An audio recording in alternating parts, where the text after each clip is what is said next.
turn. the Take your time. ocean, white with foam.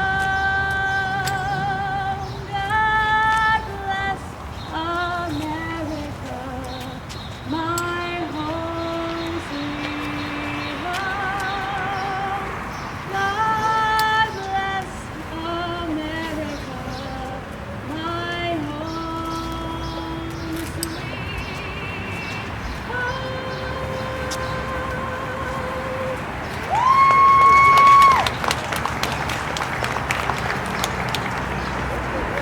Thank you, Emma. That was terrific.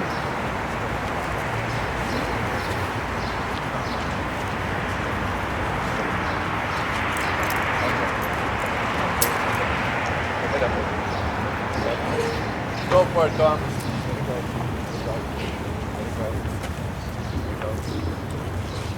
Walk with it.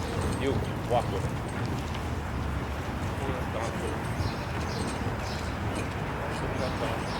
Go for it, Tom. Let it go.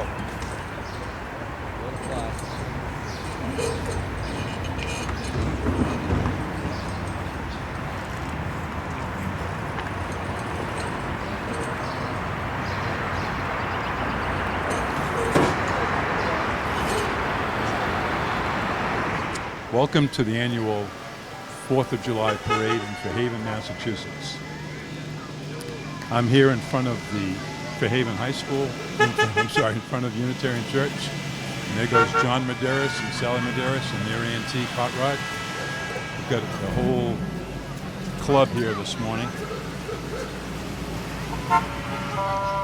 The legendary Street Rods group. There goes a Chevy now. A number of these guys spend a lot of time restoring these cars. They're heading up today's parade, leading them down to Fort Phoenix.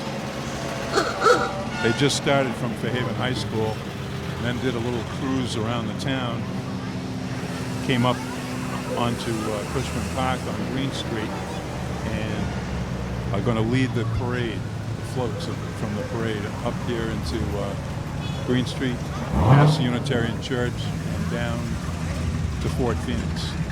Ooh, here comes a 55 Thunderbird, driven by Salty Phillip, class of '66 from Fairhaven High School, one of my childhood friends.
Hey, that was the Lions Club antique vehicle that just went past.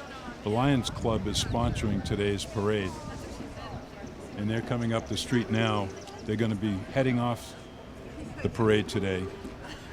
And for the first time, they're carrying the original giant flag that many have seen flying at Fairhaven High School. This is the original flag. The second flag, its replacement, is flying right now in front of the high school. But the Lions have decided to march for the first time with carrying this flag to lead up the parade. This flag measures 30 feet by 50 feet. And the Big Flag Committee, which was headed by John Medeiros and Vic Oliveira purchased this flag in 1990. They raised the money by having 50 town residents each contribute a donation to buy a star, as it were.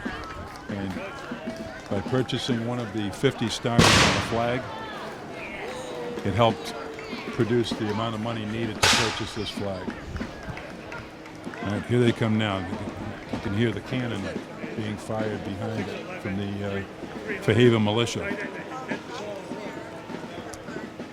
Carrying the flag is a combination of the Fairhaven High School boys lacrosse team, who are coached by Nick Pilla, as well as current students and graduates of Fairhaven High School.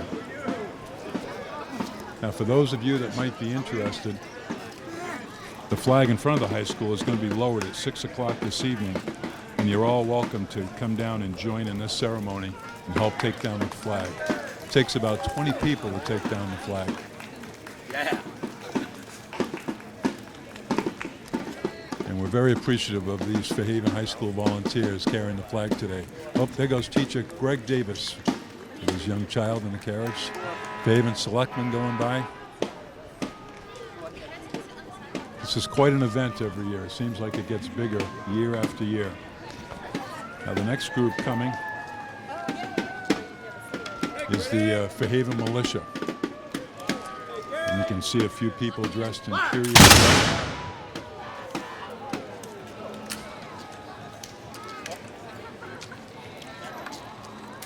There's Wayne Oliveira right in the middle with the red vest on, leading the group.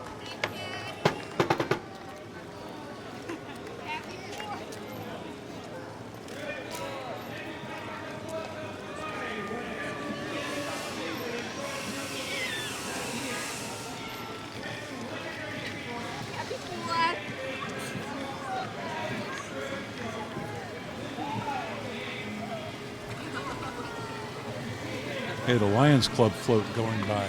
We've got a few characters there. Helen Keller is being played by Sam Massey. Henry Huddleston Rogers is portrayed by Ryan McCarthy. Mark Twain is portrayed by Noah Soares. Ann Sullivan is played by New Bedford Vocational Tech's Sarah Soares. Abe Lincoln is portrayed by Bob Parent. And Betsy Ross is played by Fairhaven Lion Louise Quinton. All of those characters have a connection to Fairhaven. Many of you might not be aware that Helen Keller was actually, oh, and here comes Joyce Sykes. Would you like a lollipop? Joyce used to roller skate around this I roller church. skated here. Oh, thank you. She actually used to roller skate around this entire block, right, when she was a young girl. Now she's passing out candy alongside a parade. She's come a long way. July 25th show at Liberty Park Bay. What you see here actually is one car, about 150 cars that will be there on that day. We have live entertainment. We have a lot of fun things. The next float is a legendary street rides with Dave Souza. And they've got one of their hot rods on the back of the float. And of course they're promoting the next car show that's coming up at Liberty Park. And it's actually coming up on July 21st, 9 a.m. to 3 p.m., an all-day event. There's a $15 registration fee, and there's a lot of raffles, awards, there's food. Eddie and the Exciters will be playing. Fantastic throwback band. Locally very popular. All right, now we've got a float that's being pulled by Peter Duterra. And this is the Mo Life float, headed up by Catherine Cox. Hey, comes Janice Soroy. Ah, all these people. All right, good to see you, Janice. Enjoy the day.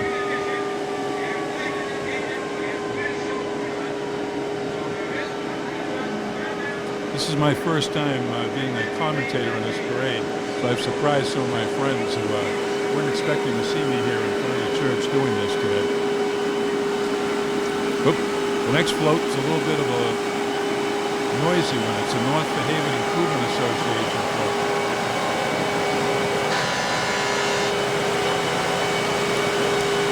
North Fairhaven Improvement Association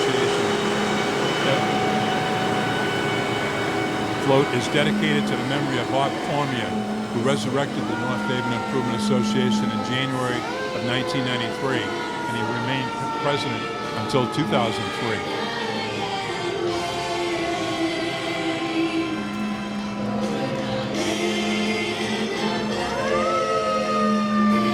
Next float is the Showstoppers, very popular young entertainer group.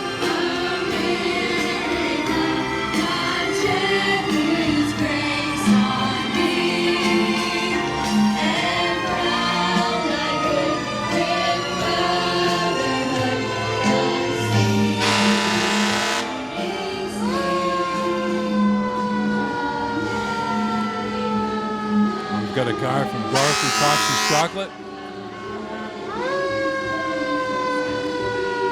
Of course, the U.S. Army has to be represented on a day like this.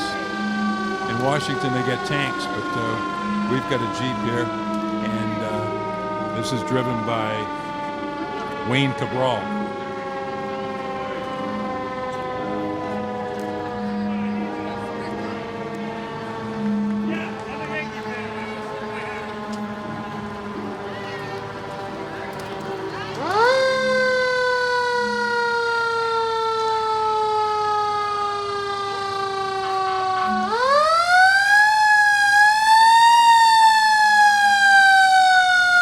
Fairhaven Animal Control Office is represented in the float here, and then a noisy fire engine.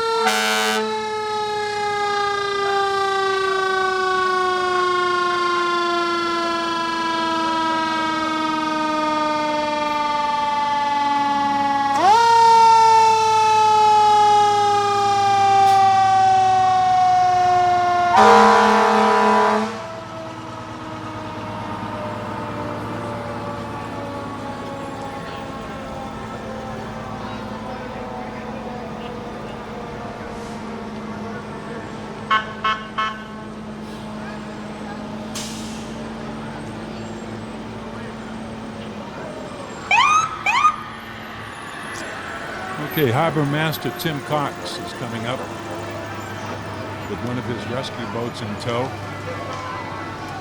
He's a harbor master and shellfish warden, does a great job for the town of Fairhaven.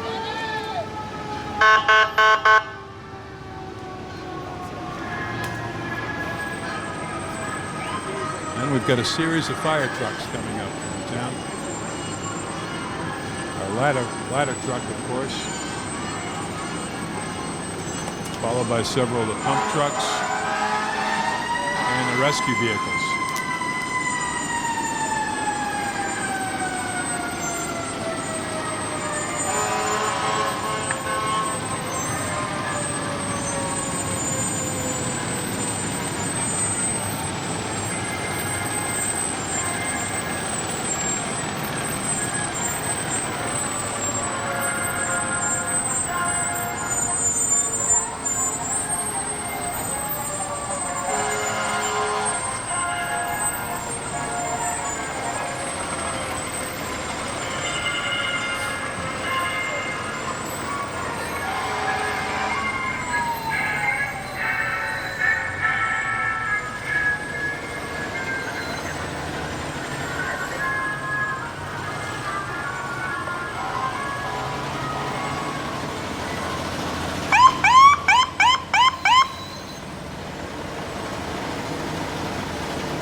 We've got Fairhaven's antique fire truck coming up. Always a favorite in all of the parades. A favorite on homecoming day when they give rides to the kids around town.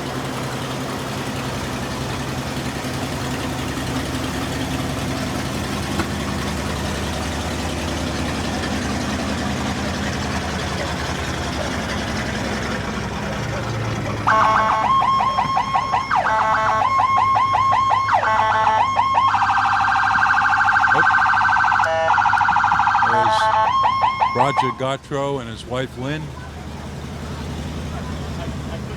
driving a civil defense rescue vehicle.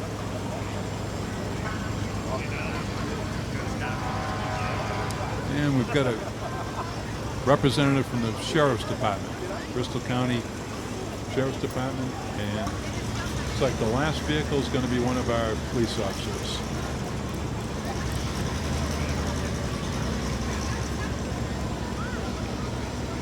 So that's it from the Unitarian Church. The parade's now headed down Green Street. They should be approaching Fort Phoenix right about now. Hopefully you can see them down there where they're going to do some ceremonies and fire the cannons. Okay, this is Bob Foster. It's been my pleasure bringing this to you this morning. Hope you have a great 4th of July.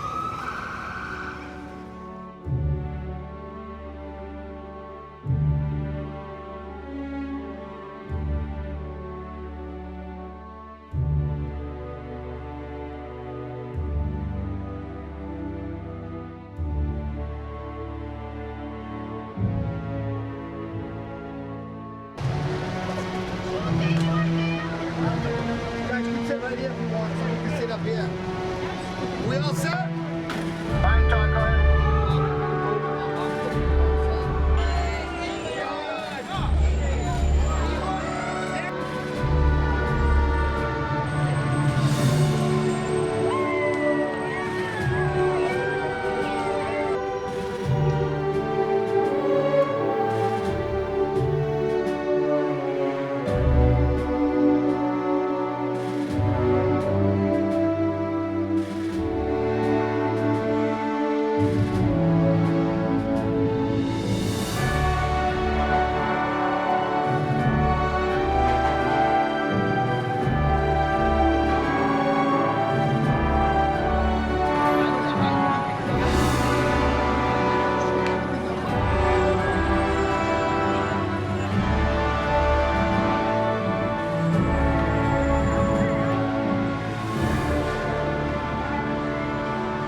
Good morning, everyone. There you go. On behalf of the town of Fairhaven, I would like to welcome you all this morning to our Fort Phoenix Independence Day ceremony. We've been doing this since 1997, and we have a little program arranged for you this morning. I think everyone is in safe zones. If anybody walks too close, they will get pushed back a bit, so I think we're all set now with that.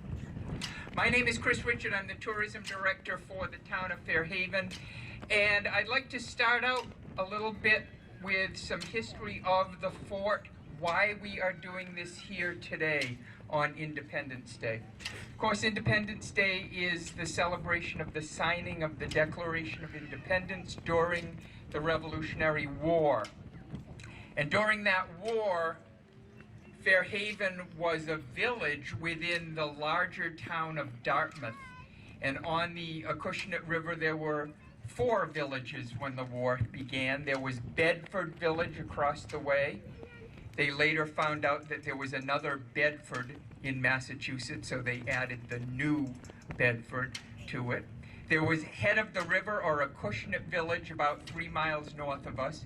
And on Fairhaven's side of the river, there was Oxford Village, which now has the nickname Poverty Point, and Fairhaven Village, which was a small area around the area of Margaret's Restaurant, Middle Street, Water Street, Main Street, around the Cumberland Farms to Margaret's Restaurant area. That was Fairhaven Village. Before there was ever a fort here, Fairhaven's militia was involved in an event which is really a historic thing. It was less than a month after the battles of Lexington and Concord. Now, April 19th, 1775, that's when the British marched out of Boston to the towns of Lexington and Concord. That is when Paul Revere and 2 other men who didn't have really good PR people in their family rode out and warned the countryside that the redcoats were on the move. They did not say the British are coming, because we were all British subjects at that time. That wouldn't have made much sense. They said the redcoats, or the regulars, are on the move. And our militia companies went up to Boston for a couple of weeks after the battles of Lexington and Concord, and then came back to the village. The militia was made up of men from the age of 16 to 60 years old. They were volunteers who were here to defend our village in the event of an attack. And on Saturdays, they would drill in a field outside the village. Well, on Saturday, May 13th, 1775, Nathaniel Pope and Daniel Eggery had their men outside the village drilling, and a horseback rider came up to them and told them that there were two British vessels anchored in the outer harbor. One was off the end of Sconticut Neck, one was off the end of Clark's Point. And Nathaniel Pope and Daniel Eggery decided they were going to do something about that. So at midnight that night, they met down at the wharf where Daniel Eggery had a sloop named the Success. And the Success could hide about 25 men below deck, so they decided to go out in the darkness of night and try to stop those two British vessels that were anchored out there, who were intending to harass any American vessels that were sailing in and out of the harbor. They drifted around the fort. They had to row a bit because there was no wind. There were no engines back then. And as the sky started getting lighter gray early in the morning, they saw the first British vessel anchored off the end of Sconticut Neck. And there was a watchman on board that saw them approaching, but they only saw two people on the deck, Nathaniel Pope and the drummer boy Benjamin Spooner. The rest of our men were hidden. And it was a small boat, so the British watchman wasn't too concerned until they got right up alongside. And then Benjamin Spooner beat his drum. Our men jumped out from the hatchway, overpowered the watchman, and went down below in the British boat and captured about 12 or 13 Royal Marines. Now, they were very heavily armed, but they were completely taken by surprise. And so with a little bit of skirmishing, but not too much bloodshed, the men were subdued, they were tied up, they were left on board that ship with the hatch cover closed and the anchor dragged over it to keep them down, imprisoned. Nathaniel Pope stayed upon that first captured boat, and Daniel Eggery took charge as we sailed across to the other side. Now, off Clark's Point, by that time, the sun was up. The British there had seen the skirmishing across the harbor, and they were prepared for us. They started firing shots. We returned fire. The British commander of that ship over here was wearing a big white feather in his hat. And it seems he would be hiding in the hatchway of his boat and poking his head up to see what was going on and to give orders to his men. So he'd be crouched down, and then he'd pop up and look around. Well, this big white feather was sticking out of his hat, and it made a really good target. So Daniel Eggery pulled aside one of our fellows, a rifleman by the name of Mr. Shockley, and he said, "Mr. Shockley, the next time that feather pops up, take a shot at it." It's only a minute or so later, there's the white feather. Pow! The bullet hit the British commander in the forehead. It slid around his scalp and popped out the back. He survived. They got him to the village doctor later that morning, and he said his family was known for its thick skulls. It probably saved his life that day. But that second British crew surrendered once their commander was wounded, and our men went aboard and secured that ship as well. So on Sunday, May 14th, 1775, less than a month after Lexington and Concord, Nathaniel Pope, Daniel Eggery, and the Success sailed in with two captured British boats. And that was, in fact, the very first naval battle of the American Revolution.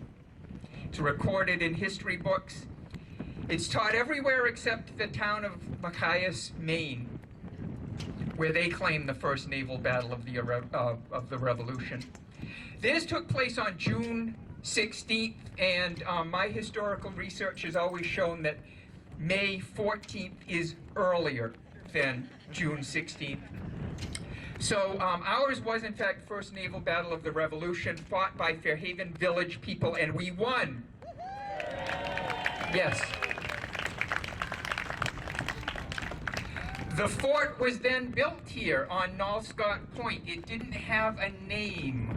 It just was the fort at Nalscott Point. Nalscott's an old Indian word that means Nalscott.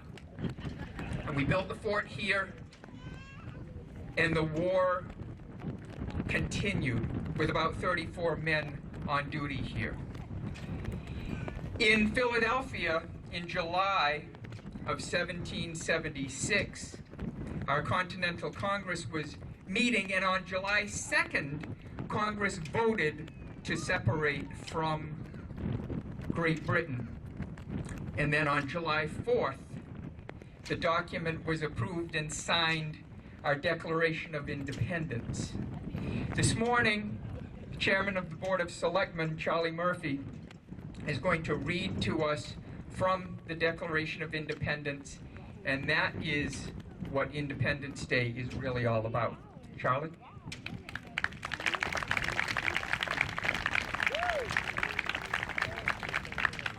On behalf of the Board of Selectmen, Selectman Freitas and Selectman Espandola, on behalf of our town clerk, Carolyn Hurley, our town administrator, Mark Rees, and a school committee member, Kyle Bueno, we wish you happy birthday, America.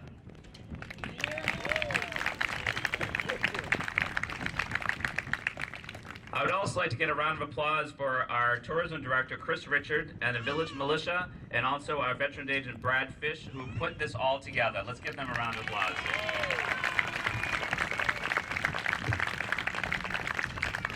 Now I have the honor of reading the Declaration of Independence. In Congress, July 4th, 1776, the unanimous declaration of the 13 United States of America.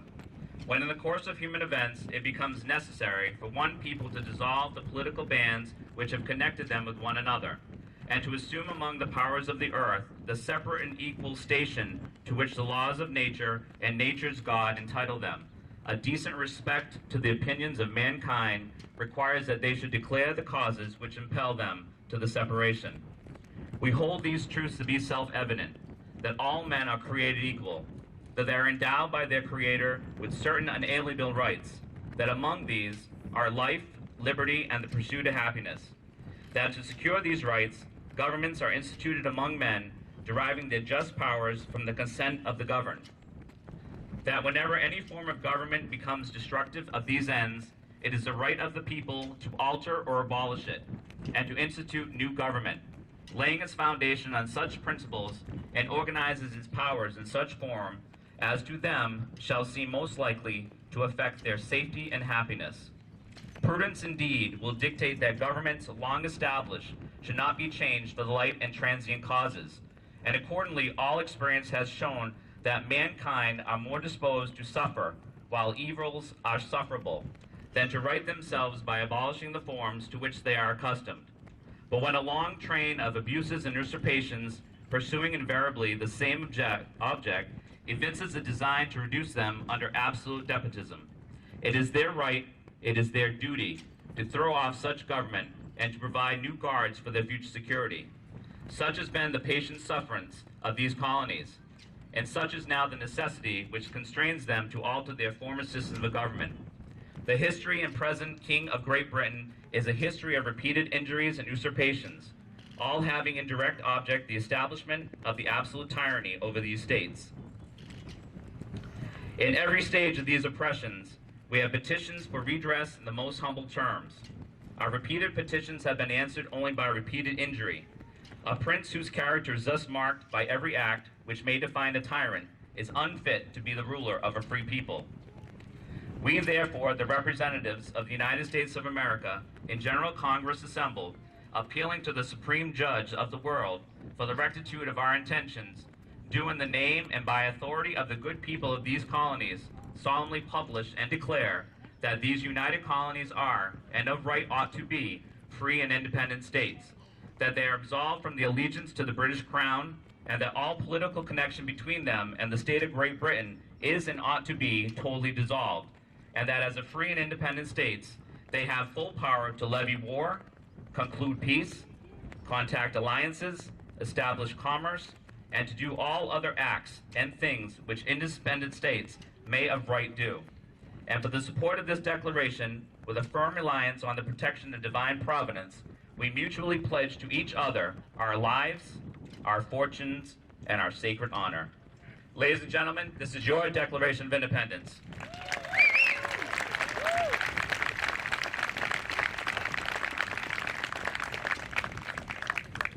Thank you, Charlie. And so that's what we're celebrating today. And a lot of people think, okay, July 4th, 1776, we signed the Declaration of Independence. Yahoo, let's go have a cookout. It didn't happen that way, though. The war continued for many years. The Revolutionary War took place over a course of 8 years altogether, and the Declaration was toward the beginning of the war. During the war, our harbor was a haven of privateers. They were private boat owners who were outfitted with weapons to sail out, capture British ships, bring them back in. They could then sell the ships, sell all the goods that they captured, and split the proceeds between the crew. They were sort of like legal pirates, but they were given permission by our government to do that. Well, during 1775, 76, 77, early 1778, many privateers sailing in and out of here. Finally, the British got sick of that, and in September 5th, 1778, they sailed into this harbor with 36 transport ships and landed about 4,000 soldiers on the New Bedford side of the harbor. And those soldiers were out of range of the small cannons that we had here at the fort. This one small cannon with the little boy next to it right now is one of our original Revolutionary War guns. It has been here ever since the fort was built, and that was one of the guns here on that day. But the British landed 4,000 soldiers, and in the entire town of Dartmouth at that time, that's the territory that's now Dartmouth, Westport, New Bedford, Fairhaven, Acushnet. There were 2,100 adults living in Dartmouth at that time, and the British landed 4,000 soldiers in New Bedford. They quickly marched up the river. There was a lot of destruction that was done at Bedford Village. They set ships on fire. They killed a couple of men up at County Street. They continued to head of the river. There was a battle there. One of our fellows by the name of Jonathan Metcalf was killed at the Battle of Head of the River Bridge. He is now buried in Acushnet Cemetery. And on Sunday morning, the British came down through the Fairhaven side of the Acushnet River. They burnt houses along the way. One of those houses belonged to Bartholomew West. Bartholomew West was the grandson of the Pilgrim John Cook. He was 88 years old. He was sick in bed. And when the British were coming to burn your house, they were a little bit polite about it. They would come to the door, they'd knock, they'd say, "Hello, we're here, we're going to burn the house down. You might want to get out." Well, Bartholomew was sick in bed, 88 years old. His servant was a Wampanoag Indian woman by the name of Hannah Sogg, and Hannah asked if the British would help carry Bartholomew out of the house before they burnt it. Well, they looked at her and they said, "Madam, we are not your servant." So Hannah mustered up all her strength, gathered Bartholomew out of the bed, carried him out all by herself, and set him down beneath a tree behind the house. And they watched as the British burnt the house down. Now, Bartholomew was especially concerned because he thought that the British had burnt the family Bible. All of the Fairhaven and the family history of the Cook family and the West family was written in the pages of that Bible. Bartholomew thought it had been stolen by, burnt by the British, but in fact they stole it. They carried it throughout the war with them. And in England today,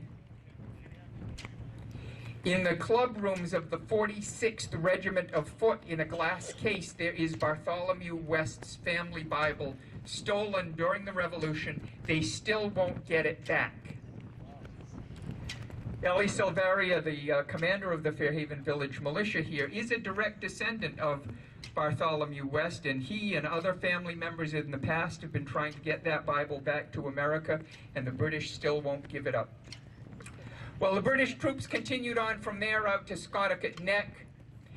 At the time when they first landed in New Bedford, one ship landed to the east of us about where the state beach is, and they attacked the fort here. They had about 250 men. We had about 34 men on duty here. Our men knew they couldn't hold the fort, so they fired some shots. abandoned the fort, and the fort was destroyed by the British on that Saturday afternoon.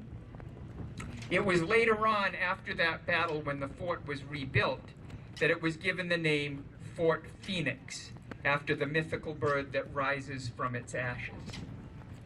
Finally, on Monday, September 7th, the British sailed from Sconticut Neck in their ships bound for Nantucket and Martha's Vineyard.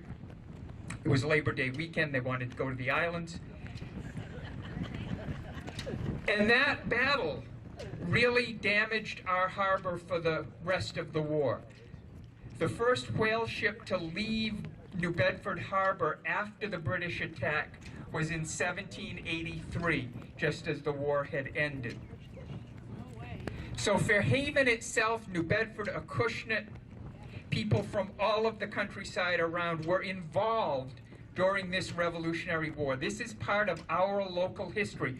When you go to school and you learn about the Revolutionary War and you learn about battlefields, Yorktown and places like that, we sometimes forget that it took place right here too, and that's why we're gathered here today on Independence Day at Fort Phoenix, because this was an actual site from the days of the Revolutionary War. We have two War of 1812 cannons here, and the 5 cannons we're going to fire in just a few minutes are from the Civil War. This fort was a federal fort for 3 different wars, and we have cannons from all 3 of those wars here today. In 1926, when the federal government put the fort up for sale, the town wanted to purchase it to preserve it, but they couldn't afford to do that. And luckily, Henry Huddleston Rogers' daughter, Cara Broughton, who went by the title Lady Fairhaven in England, heard that we wanted to buy the fort, and she came to town with a check for the Board of Selectmen to purchase Fort Phoenix from the federal government. And there's a plaque on the big rock there that kids slide down when they're having fun up here at the fort. There's a plaque there that dedicates Fort Phoenix to Henry Huddleston Rogers because it was donated by his daughter Cara in 1926. So it's been a public park ever since then. We're going to move on to the more fun stuff now. The next part of the program is to play the national anthem. I'd like everybody to rise. Our veterans agent, Brad Fish, is going to raise the flag while we play the Star-Spangled Banner.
Thank you, Brad.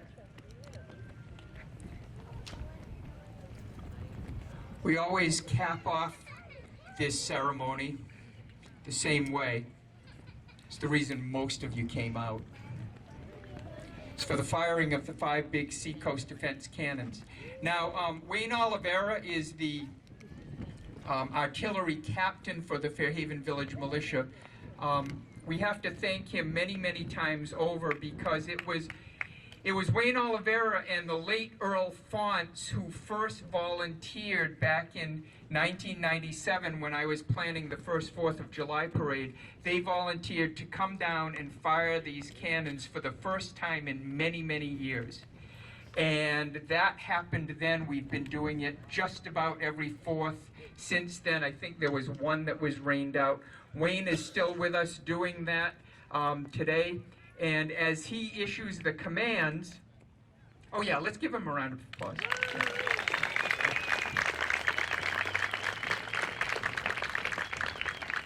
He'll be giving commands to the rest of the militia. We should give them a round of applause too.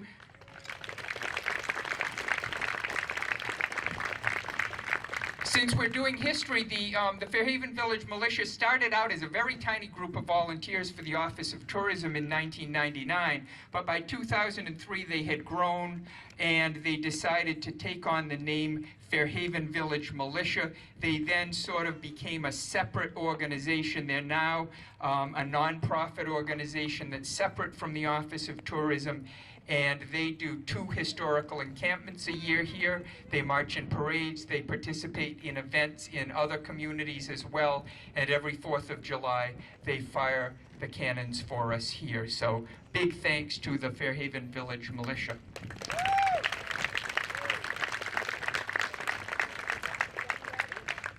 Wayne's ready to go. I do want to say that there are several of us members of the group who are licensed by the Commonwealth of Massachusetts to do this. Wayne's going to give the commands. I'll tell you what they mean. Clear the vent. Clear the vent. Chad is using a pick to make sure the touch hole in the back of the cannon is clear. Stop vent. He's putting his thumb over it so that no sparks get down there prematurely. Worm the cannon. Worm the cannon. The worm is this springy looking thing, and that's used to clean any debris out of the barrel. Now, if you're in a battle and you're firing these over and over again, bits of the charge from the previous firing are still in there, so the worm cleans that out. Wet sponge.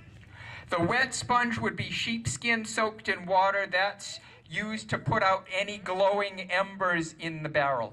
If you're putting another load of gunpowder in there, you don't want glowing embers in there. Dry sponge? Dry sponge, it dries the barrel after washing it out.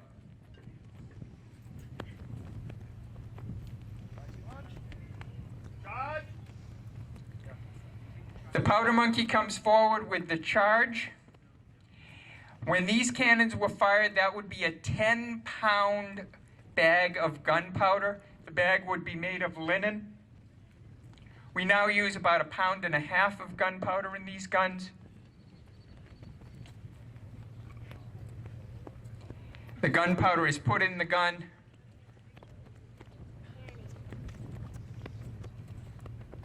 Ram down. Using the wooden ramrod, they push the gunpowder down the barrel so that that gunpowder is sitting right beneath the touch hole in the back of the gun.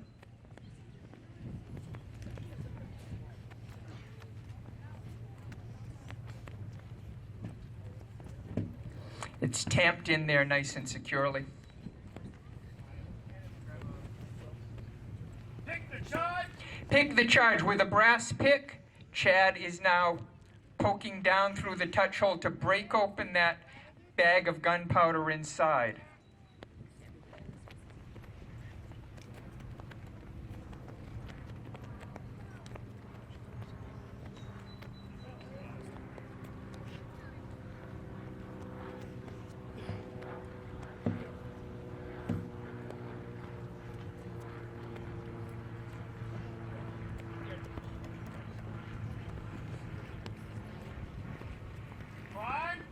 Prime. The primer used to be a quill. It was a bird's feather full of gunpowder. The hollow quill was filled with powder. It stuck down in the barrel. Now we use a quill from a plastic chicken. It's a, I think they're Dunkin' Donut straws were the ones that could fit in there. And once the quill is in there, you wait until the enemy gets in front of the gun. You don't aim these things very easily. Once that's there, they use the match. They're going to touch that off. The match is a piece of rope. It's been soaked in a chemical called saltpeter. That's one of the components of gunpowder. They dry that out, and when they light the end of the match, it glows red hot like a cigar or a cigarette. And it doesn't blow out in the wind, it won't go out in the rain, and so that match is always at the ready, so that when the commander gives the command to fire, they touch the match to the quill, and there's a big boom. The first cannon today, cannon number 1 that they just loaded, is going to be fired by Charlie Murphy and his son CJ, and it's being fired in memory of Charlie's mother. Cannon fired, number 1.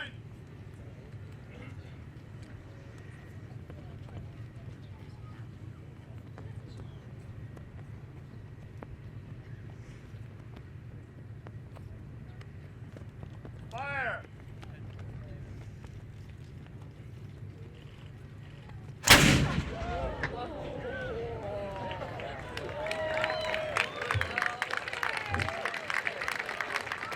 Boom.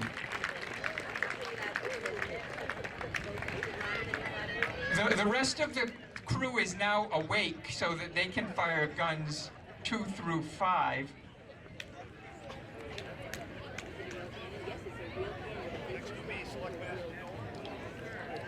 Selectman Bob Espandola gets the honor of firing gun number 2. That's already been loaded.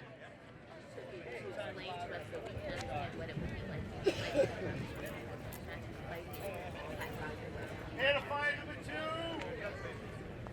Fire!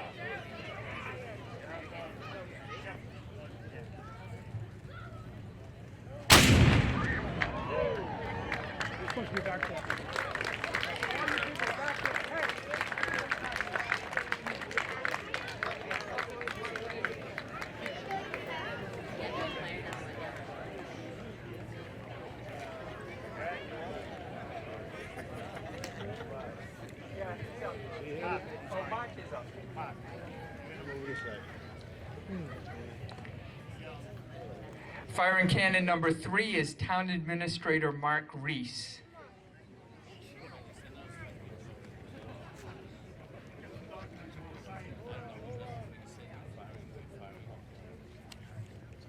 They should really Cannon back up. fire, number 3. You have to go back by line. Oh, okay. Fire!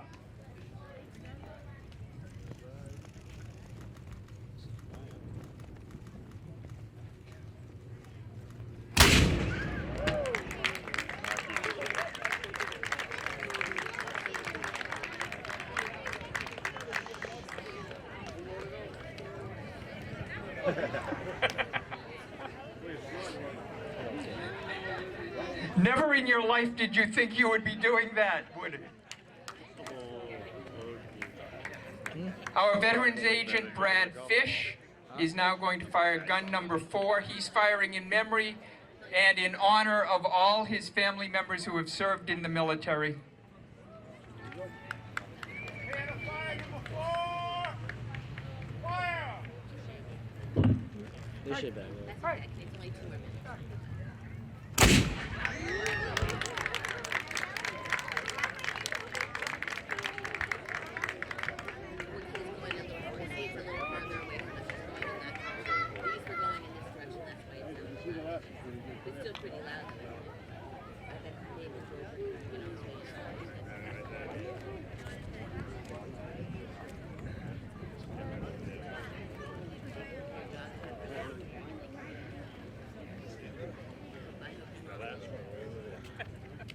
He'd asked, but I said we were all set.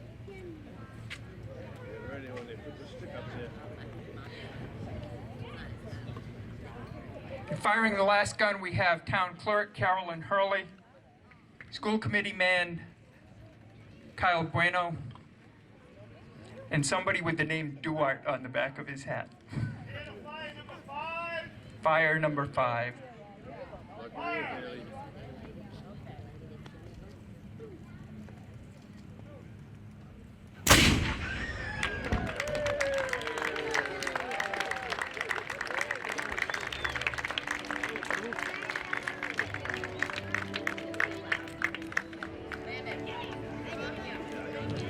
None of those people will be able to hear now for the rest of their lives.